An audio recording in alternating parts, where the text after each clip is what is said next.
ururka Sadaqa Jaariya Ikhlaas oo ah urur samafal ay ku midoobeen habla muxsiniin oo Soomaaliyeed kana shaqeeya sidii ay u caawin lahaayeen si bilaash bulshada kuwada tabarta yar ayaa gaarsiiyay cunto bisil iyo hilib qaar ka mid ah kaamka ku yaala duleedka magaalada Muqdisho ee caasimadda Soomaaliya.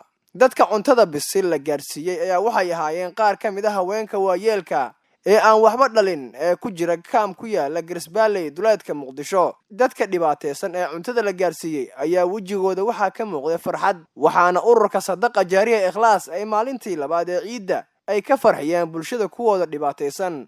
dhalinyaradii loo soo wakiishay inay gaarsiiyaan cuntada bisil ayaa sheegay in ururka uu taagan yahay caawinta dadka tabarta yar. maanta waa maalintii labaad ee Ciidul Adha waxa soo gaarsiinay raashin isku jira bariis iyo hilib oo walaalaha Sadaqa Jaariya u sameeyeen. waa kaga mahadcelinaa sida quruxda badan ee dadka masaakiinta ay danta yar u caawinayaan walaalaha Sadaqa Jaariya Ikhlaas. ururka Sadaqa Jaariya Ikhlaas waa maamooyin muxsiniin oo ku midoobay dadka masaakiinta inay caawiyaan ajri xasanaad Ilaaha ka siiyo. maamooyinkaas sadaqada soo dhiibtay wixii jecelin Ilaaha siiyo. aad u maasantiin maanta waxa aan joognaa kaamka Deeqra Bitu duleedka magaalada Muqdisho. waxaan joognaa degmada Garisbaalley.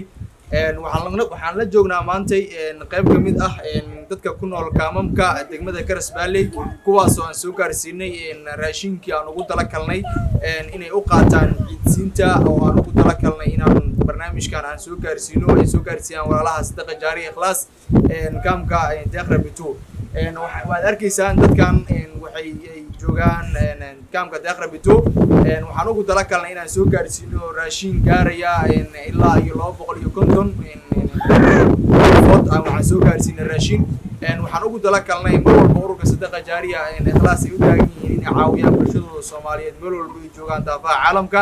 sidoo kale ururka Sadaqa Jaariya Ikhlaas ayaa gaarsiiyay kitaabo iyo neefaf xoolo ah qaar ka mid ah dugsiyada iyo masaajidada ku yaala gobolada dalka iyo caasimadda Soomaaliya ee Muqdisho.